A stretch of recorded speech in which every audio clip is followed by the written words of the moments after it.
Ese nibyo koko nawe uba wumva ushaka gukira ukabona amafaranga cyangwa se ukitwa umunyamafaranga?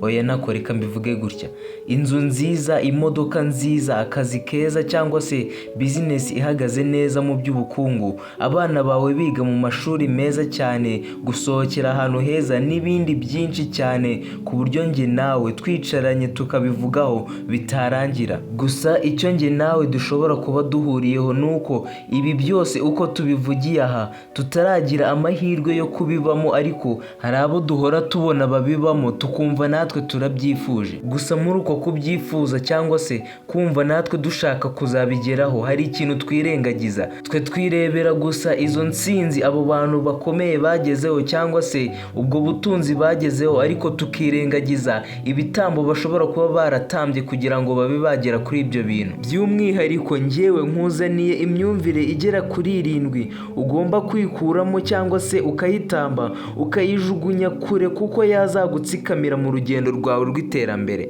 Niba ari ubwa mbere ugeze kuri iyi channel, kora subscribe ubundi ufungure inzogera kugira ngo tuzajye tubana buri munsi, buri ko dushyizeho video ujye uhita uyibona, kandi ntiwibagirwe comment na like. Twihuse cyane, ikintu cya mbere ugomba kwirinda ni ukudakoresha igihe cyawe neza, poor time management. Aha ni ukudakoresha umwanya wawe neza cyangwa se igihe cyawe neza, ukaba wamara umwanya munini wawe mu bintu bidafite inyungu nka filime, social media cyangwa se imbuga nkoranyambaga, na biriya byose uzi nawe ubwawe bikurira umwanya bigatuma udakora akazi kawe neza. Ibyo byose ni ibyonnyi cyangwa se ni imunga ikiraro kizakugeza ku nzozi zawe cyangwa se kizakugeza ku hazaza hawe heza. Bityo rero ugomba kubyirinda ndetse ukaba wanabirwanya wivuye inyuma cyane rwose. Ikintu cya kabiri ugomba kurwanya cyangwa se ugomba kwirinda kuba wakora ni ukutagendana n'igihe kigezweho cyangwa se kugendera ku myumvire ya kera. Aha niba ushaka gukira ukiteza imbere, ugomba kumenya yuko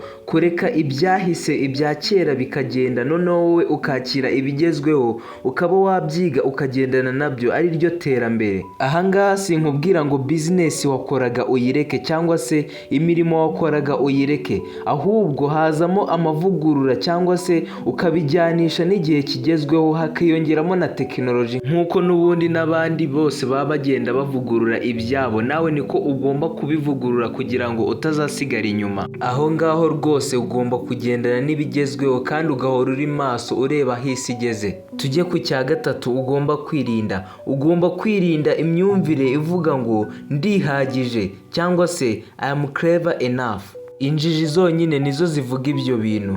Nta muntu n'umwe kuri iyi si wihagije cyangwa se uzi byose. Ubivuga gutyo waba ari injiji byuzuye, kuko uko waba umeze kose hari ikintu uba ugomba kwigira kuri mugenzi wawe ufite experience kugira ngo ugere ku nzozi zawe. Ugomba kwiga kandi ugakomeza ukiga, kubera yuko kwiga ntago bijya birangira. Uko byagenda kose hari ikintu gishya uba ugomba kunguka ukagikura uwo ari we wese ufite ubwonko butyaye cyangwa se ubasha gutekereza neza byimbitse, ndetse ukaba wanagikura no ku nararibonye, cyane yuko ibintu uba uri gukora cyangwa se uba waratangiye gukora atari wowe wa mbere ku isi uba ugiye kubikora cyangwa se uba warabikoze. Birumvikana ko rero ugomba kugira abantu bakwasista cyangwa se baguha ibitekerezo mu bihe bigiye bitandukanye, ariko nanone ibyo bitekerezo nawe uragenda ukabyumva, noneho ukagenda ugashungura cyangwa se ukabikorera ubugororangingo, ndetse ukaba wanabimodifiya cyangwa se ukabidevelopa mu buryo bwawe, ariko nanone wamanjije kumva icyo abahanga babitekerezaho. Ikintu cya kane ugomba kurwanya cyangwa se ukakikuramo uko ushoboye kose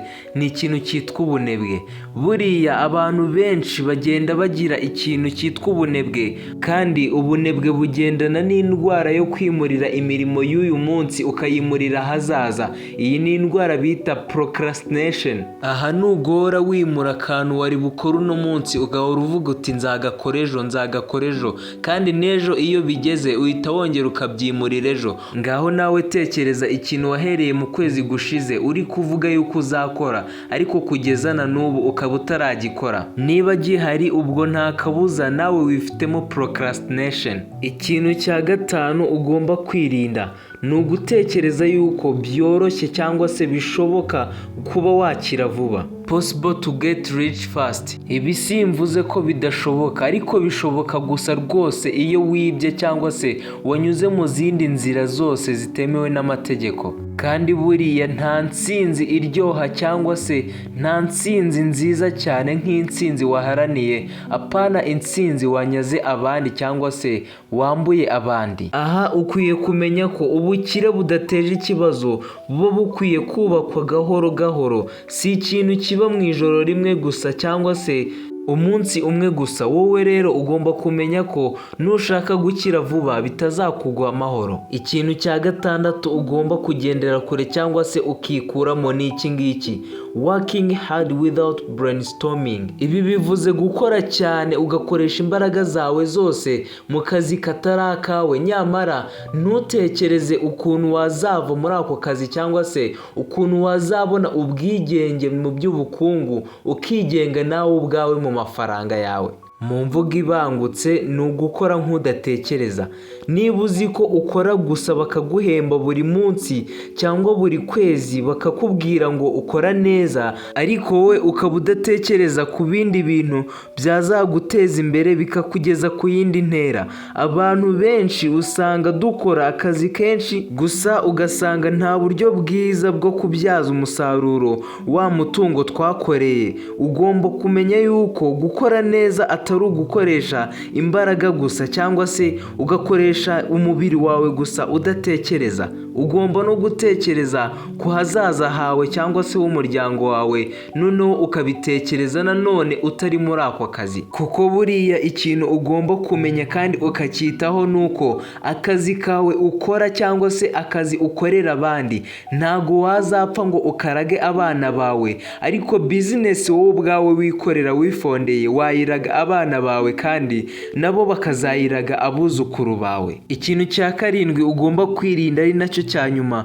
ni ukumva ko hari uwakagufashije maze nawe ukabigira urwitwazo. Ukuri ni uko nta muntu n'umwe ukurimo ideni ryo kugufasha, yewe n'ababyeyi bawe no kuba barakubyaye ukaba warakuriye mu bukene ntago ugomba kubitwaramo umwikomo cyangwa se ngo ukomeze kubashinja amakosa kandi nawe ubwawe utari kugerageza kuba wafatirana igihe ngo ugerageze gukosora aho bo bakosheje. Ikintu ugomba kumenya ni uko kuvuka ukennye ugakura ukennye atari amakosa yawe, ariko nanone nusaza ukennye ukarinda upfa ukennye byo bizaba ari amakosa yawe, kandi nawe abana bawe bazajya bakureba nkaho nta kintu wigeze ugerageza gukora. Ndagushimiye cyane wowe wari unteze amatwi, by'umwihariko wowe wakoze subscribe kugira ngo tujye dukomeza tubane umunsi ku munsi, kandi mujye mwibuka no gukanda like, share na comment, nabyo biba bikenewe.